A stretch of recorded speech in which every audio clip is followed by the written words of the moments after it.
Sa gitna ng digmaan, kung saan walang katiyakan, buhay ay inaalay sa bayang kanilang sinilangan. Araw at gabi, dugot pawis ang puhunan, laban sa terorista na walang pusong pumapatay. Ang uniforma'y naliligo sa sariling pawis at talikabok. Sa bawat hakbang, panganib ay kasama sa pagsubok.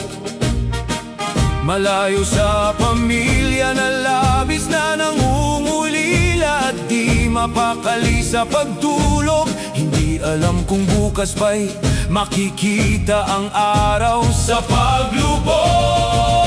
Sa masukal na gubat at kabundukang mapanganib, bawat putok ng baril ay dagundong ng langit. Sa dibdib ay walang takot, tanging tapang ang nangingibabaw, upang ang kapayapaan ay muling matanaw.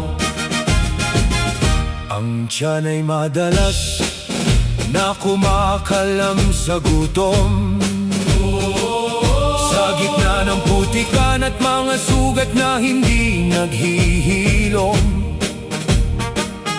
Ngunit ang dangal at sinumpa ang tungkulin ay patuloy na itinataguyod, sa ngalan ng kalayaan na ipinaglalaban ng lubos.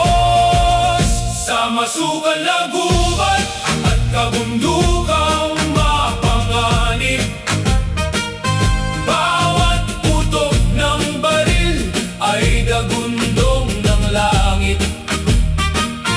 Minsan ang buhay ay napapatid sa gitna ng labanan. Mga naiwang mahal sa buhay ay lumuluha sa kawalan. Sila ang mga bayaning hindi man kilala ang pangalan, nagalay ng hininga para sa kinabukasan ng bayan. Sa mga sundalong patuloy na nagtatanggol sa ating inang bayan, saludo kami sa inyong kabayanihan at walang katapusang pagmamahal. Ang inyong sakripisyo ay kailanman hindi malilimutan. Mabuhay kayo, mga tunay na haligi ng kapayapaan. Sa masukal na gubat at kabundukan